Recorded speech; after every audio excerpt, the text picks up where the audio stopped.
Hello and welcome to the fourth episode of the Lindsay Gowan Show. Today's guest is my Aunt Jenny, Jennifer McCallum. I am so excited to have her on. I've convinced her to come on and share her story. As I said on the first episode, my mom has some awesome sisters who are all very entrepreneurial. So we'll really get to dig into her story today. Do you want to introduce yourself? Sure. Thank you so much, Lindsay, for having me here. I think it was more me begging to come on to this show because it is awesome and you are awesome. So, as Lindsay said, I'm Jennifer McCallum. I'm a business coach for parent coaches, and even more so, I'm the luckiest aunt in the world. Yeah, I really am. I mean, I get to watch Lindsay do her thing, and I'm just honored to be here. Thanks for inviting me. You're funny. Thanks for coming on. Yeah, awesome. So what have you created? I know that your business has really evolved over the years and you've got to niche down, as we'll hear, that you talk to your clients about. And how did you do that? Where did you start? Let's start there. Oh my gosh. Okay, well, I've been in business for about 20 years. And my first baby was born just over 22 years ago. So I guess that's kind of where the idea started, although I've always really wanted to have my own business and do my own thing. But after my first was born, I got home from the hospital and had a lot of struggles with parenting and realized, I had all this education and all these skills and I had no idea how to parent. And so my business really started out of need. That I needed resources and I needed to know who to call when I needed support, and I didn't have that. And at the time, 22 years ago, they sent me home from the hospital with a huge bag of pamphlets and flyers, and you could never find the right resources and the right phone number to call. So I put together some resources. That's how my business started, was just that need. I needed something and I wanted to solve my own problem, and that's what I did. And then I called up the hospitals and asked them if they would hand out this pamphlet to other new parents so that they didn't have to get home and struggle with all the things of parenting. And they did. So it was wonderful. They agreed to hand this pamphlet out, which ended up to be a 100-page book the first year. And so for about 18 years, I printed these books and they went through the hospitals to every new parent. They went through public health and the midwives, all over the place. And then when my kids entered school, the same issues came up. So the same things like, I know nothing again about parenting school-age kids. And so I started creating a book for parents of school-age kids. And so it just kind of went from there. And at the peak, we were printing 90,000 books a year, and they were going out to hospitals and schools. And so that's how it started. Definitely has pivoted a lot since then. I remember those days with the book and the contest for who's going to be on the cover and getting the books, and that was so awesome. And then where did it go from there? Yeah, it was a great business for about 18 years, and I kind of saw the writing on the wall that we weren't always going to be printing books. And of course, when I started, Google wasn't around. Right. So, you just couldn't go online and search for things. So the way that parents were finding information had changed as well. Here's what didn't change, though, is the amount of support that parents needed. So it was really fun to just kind of explore, where do I fit now? I still want to run my own business. I still want to help parents. I knew that was my passion. And I really have learned a lot about business along the way. So how can I kind of pivot to keep doing that? And it's interesting because it didn't all, when you think about looking at where someone is now, you think, wow, they knew what they were doing, did it, and it all fit together and perfect. You don't see the struggles. Yeah, you definitely don't. And there's a lot of, kind of pivoting, adjusting, looking at what was needed, figuring out, number one, what I wanted to do. And I think that's what a lot of people miss, is they go for something that's going to make them a lot of money, or they just try and solve a problem, but they're not really passionate about it. And so I really had to dig deep, and I took some time and tried a few things to figure out where I'm most passionate, where I can help and serve, because, ultimately we want to make a difference and we want to serve and we want to do, good things in the world. And what really was like needed out there in the marketplace. So at the same time, so this is now like fast forward 18 years of printing these books. At the same time, and I should back up a tiny bit and tell you I've got 4 kids. So my oldest, keeps you busy. Yeah, my oldest, I told you already, is 22. I have a 19-year-old and I have twin 15-year-old boys. So all of them a few years ago in that teenage space or young adult, it's not. They are probably the best kids in the world and awesome, but there's lots of things with parenting that you need to navigate. You need to go from that I'm controlling everything that my kids do and see and eat and people they see and everything, to go from they're now independent, capable adults and they don't need me as much. That's a big shift for parents. That's like going from all the control to no control whatsoever. Yeah. So I definitely struggled through that time. Me, myself, my kids are awesome, but me, myself, I struggled through the normal teenage stuff. Mm-hmm. And at that time, I started looking for support. Again, always number one, like how can I show up to be the best parent that I can be for my kids? How can I, be true to myself and not lose my stuff, just do the best I can. So I started reaching out to parent coaches and therapists, and I can explain the difference after if you want, like between therapy and parent coaching, but I started reaching out, getting some support in both areas, and really saw the value that parent coaches provide to parents. And this can be at all stages of their life. So it's not just when you have teenagers. I mean, I definitely could have used a parent coach when I first had kids. And I think instead of putting the book together, I would have just reached out to the professionals, helping. So that's kind of how I got to the point where I realized the value of parent coaching. And then I identified what I really, really was passionate about, and that was business. And through, some pivoting and adjusting, I found my place, which was becoming a business coach for parent coaches. That's amazing. That is so niche. That's awesome. And it's interesting that you say niche, because the work that I do is helping parent coaches embrace their niche, so that they can reach their ideal client, the people that really need them, instantly. It's amazing. Instead of guessing, like, how do you help me? How can you support me? If I have a child with ADHD and you're a parent coach that focuses on supporting parents of children with ADHD, I'm going to work with you. Yeah. So it's a beautiful thing to watch people embrace a niche and stand out. For sure. And I guess for niching, it becomes a little nerve-wracking, because when you think that you're going so small and your target audience, you're really narrowing that. Mm-hmm. But when you get there, that's you unlock so much. Do you want to talk to us about why niching is so important? Yeah, well, I can talk to you first of all about my experience and then about the parent coaches I work with. So with me specifically, when I started doing that pivoting and adjusting to figure out what lights me up, what gets me to jump out of bed in the morning, so excited about my work that I can't wait to solve problems and serve my audience. And it was really business coaching. Mm-hmm. And then I tried that for a while. So throughout actually my whole 20 years in business, I've mentored and coached many, many businesses. But once I became and labeled my business coaching as only for parent coaches, I instantly got calls. And I want to say double my business, but I know I'm more than double my business. Yeah. Because if you're a parent coach and you want to grow your business, you know to work with me.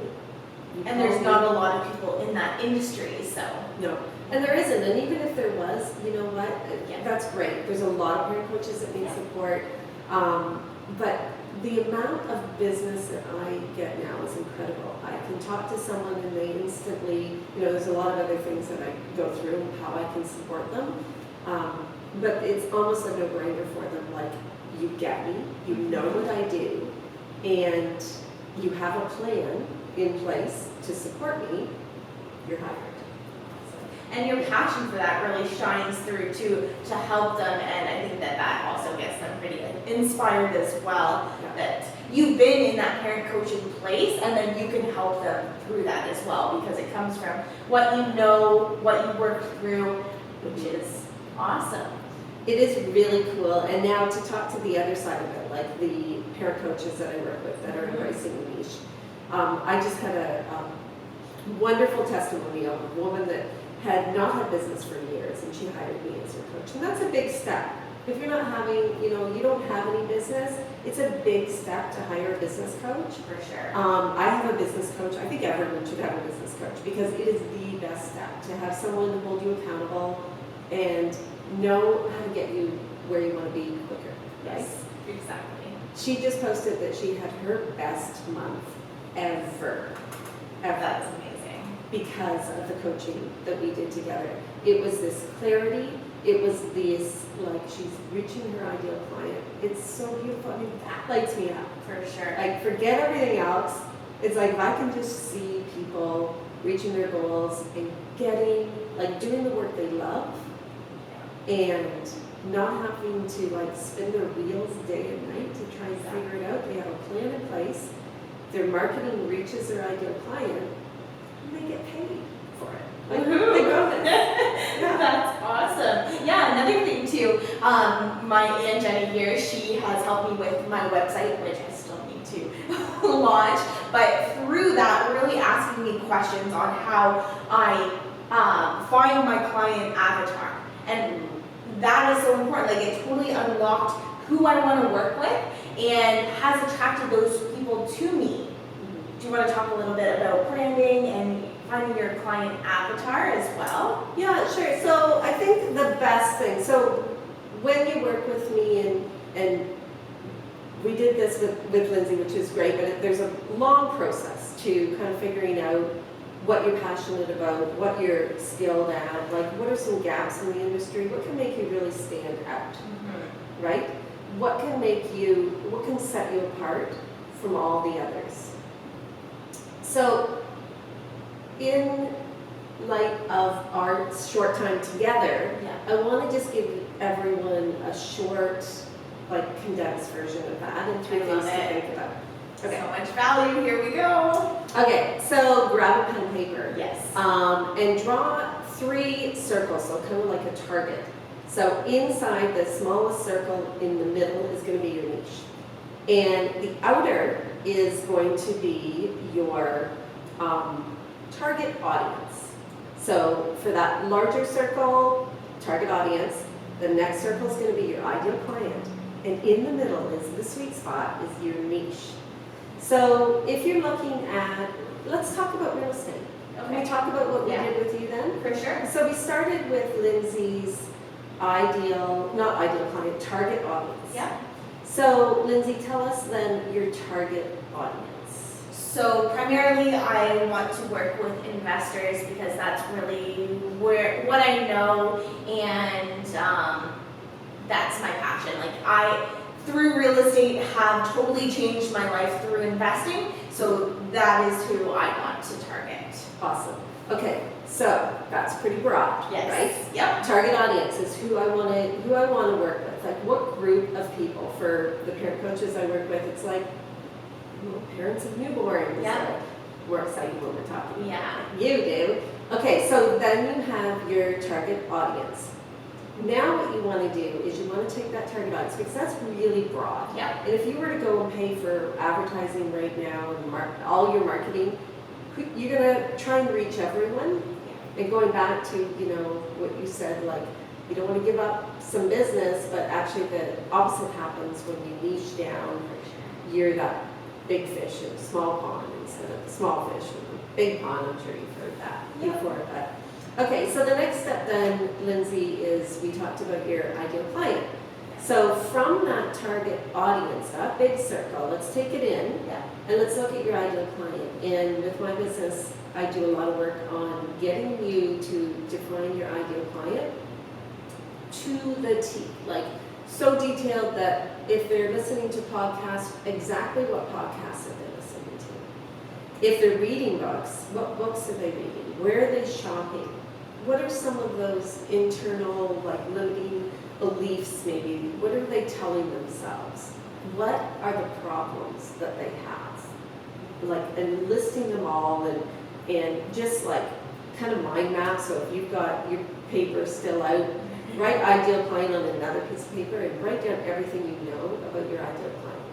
So let's talk about what that looked like for you then. So it was someone getting started in real estate and not knowing where to start. There's a lot of information out there. There's a lot of different ways you can go. It's also a struggle to just buy your first property. You hear about prices climbing. You should have bought yesterday. You should have bought a year ago. You should have bought 2 years ago. Everyone kind of has that same feeling when they're getting started. So it's someone at the beginning of their journey and needing that clarity. Right, right.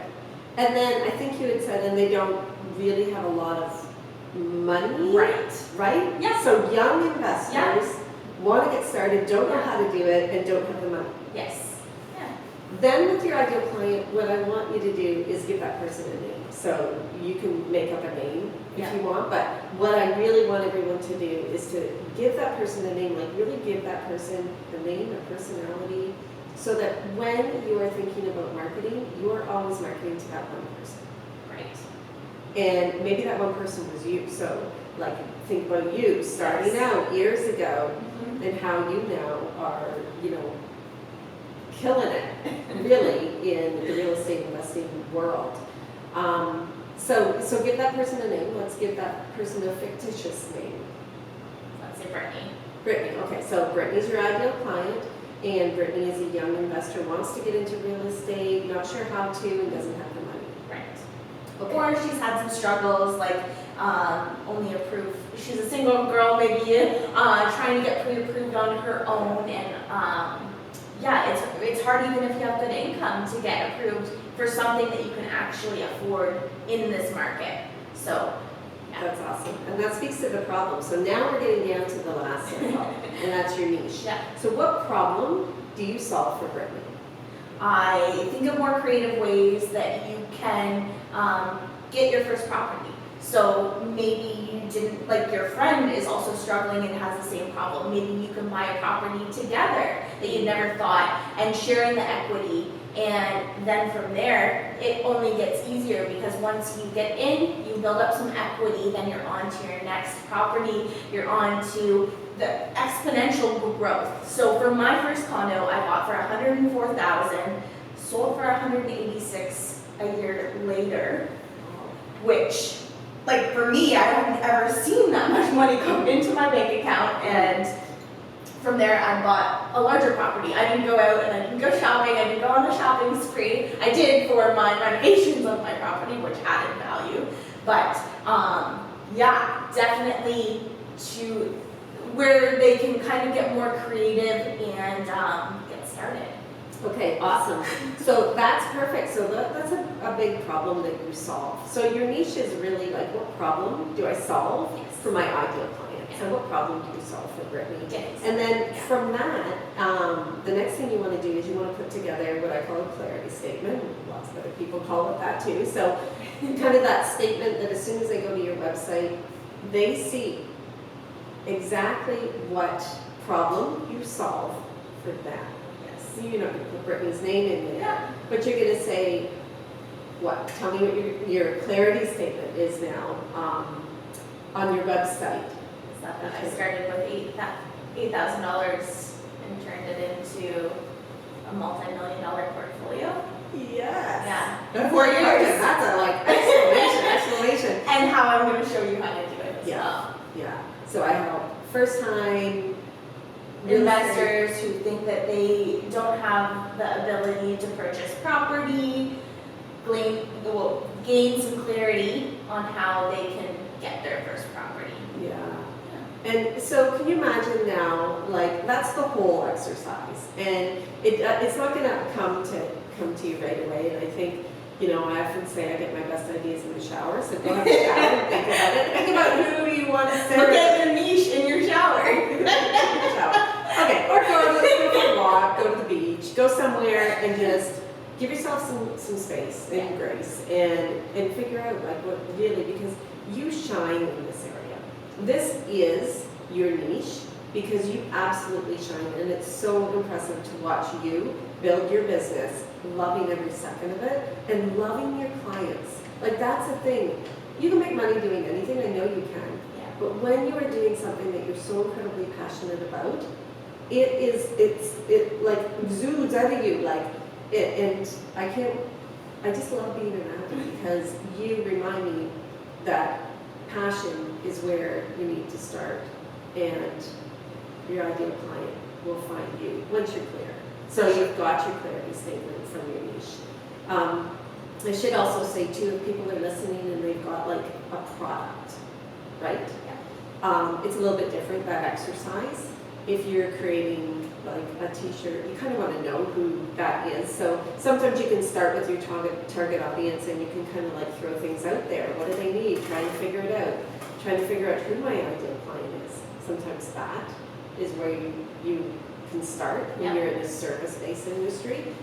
But if you have a product, you might want to get more defined on your niche before you start manufacturing. So I just wanted to say that because, you know, we're in like service-based businesses. But that kind of applies across the board. It does, but yeah, we can kind of throw some things out there. We can say, do they need help with, you know, this or that? We can try some things. We can try them out on our social media and messaging. So the difference, if you have a product to sell, you kind of want to figure that out before you start manufacturing. So I just wanted to say that. But, awesome. So through all of your businesses and everything like that, I know entrepreneurship isn't easy and it hasn't been over the years. What kept you persisting? Like, I think that you have a very strong why of why you've done that, but why did you keep going? Like, a lot of people can get paralyzed, and like, I think when you're, like, the books print wasn't as popular, a lot of people, that would just paralyze them and they're like, okay, my business is done, I'm done. But what kept you going and evolving and adapting?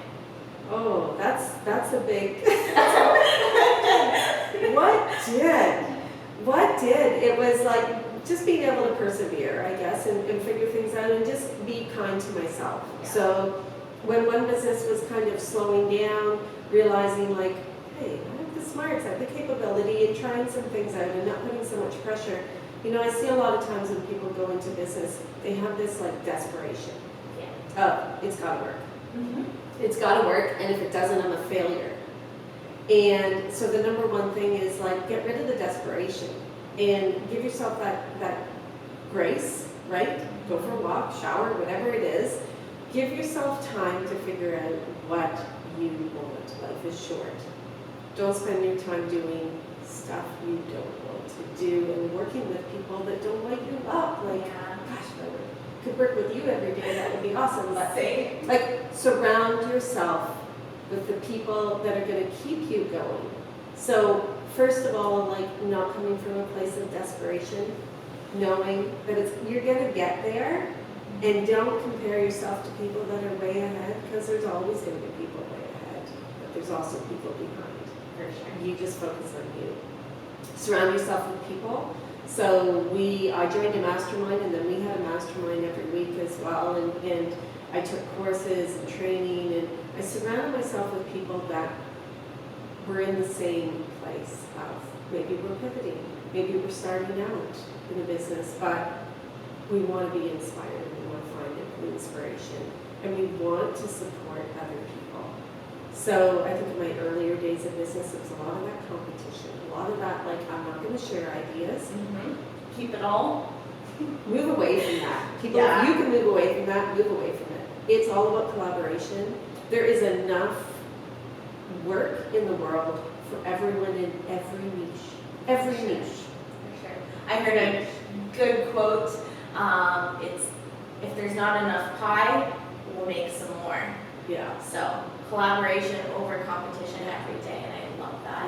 Yeah. Those are some amazing points. And maybe people want to eat cake. Yeah. So forget the Make pie some and cake make your own instead. cake. Yeah. I love it. Chocolate icing and yeah. Oh, now I'm Oh, hungry. the other thing I wanted to say about persistence and just not giving up is that at one point in my business, I stopped listening to what I was telling myself. Maybe that doesn't make sense. Does that make sense? I stopped listening to the voices in my head saying I'm not good enough, I'm not smart enough, I'm not qualified enough. Who's going to listen to me? I stopped listening to her. Yeah. She's awful for business. Get her out of your head. She's going to always be in your head. So stop listening to what your brain is telling you, what you're telling yourself. You start telling yourself what you want to hear. You know? I am fully capable of being successful at whatever I do. Let's start telling yourself when you get up every Monday morning, and like, maybe this is no secret, maybe it is, everyone struggles with these limiting beliefs. Everybody. I don't know anyone at any level of success that doesn't have a voice in their head telling them they're not good enough. Someone's further ahead. They're not smart enough. They're not tall enough, short enough, qualified enough. You know, whatever they're telling themselves. Everybody has it. So start telling yourself and listening to yourself. Like, listen to what you want yourself to know. Yes. And think about that as like, Stop listening to those limiting beliefs. yeah. Yeah. Because that can paralyze you. That can shut you right down and say, yeah, you're right. I'm not good enough. I'm not going to pick up the phone. I'm not going to go on a Zoom call. I'm not going to, do what I need to do to move my business forward. Yeah. I love that. So many good points. What is the biggest lesson you have learned in business? I've learned a lot of lessons, and I've learned them through mistakes. Yes. So I, could write a number of books on mistakes that I've made. It's so fun though because you have to make those mistakes. I think the biggest lesson is to surround yourself with the right people. Surround yourself with you. Like obviously. you. Thank you. But surround yourself with people that are going to support you and help you get to where you want to go. So whether it's someone that's just ahead of you, here's what I find value in. I find value in surrounding myself with people that are just ahead of me and also just behind me and lifting them up and helping to lift them to where we can all move forward. So I think the biggest lesson is just find the people that can keep you moving forward. I love that.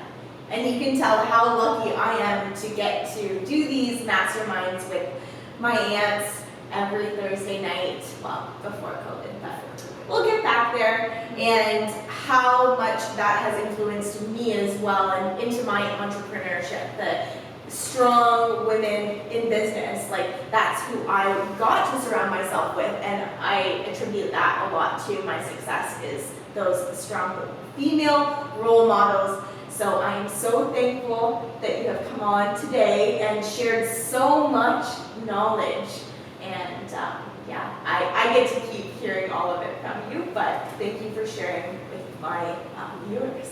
Well, thank you for having me here, Lindsay, for viewers and listeners. But Lindsay, you are the one that is the inspiration. So I want you to remember that. We want to surround ourselves with you. You have so much passion for what you do. And bottom line is you serve your clients, and that's what we all need to remember, I think, from you is your number one focus on solving their problems and serving them. And that's great inspiration for me, so thank you. I love you, and thank you so much for coming on.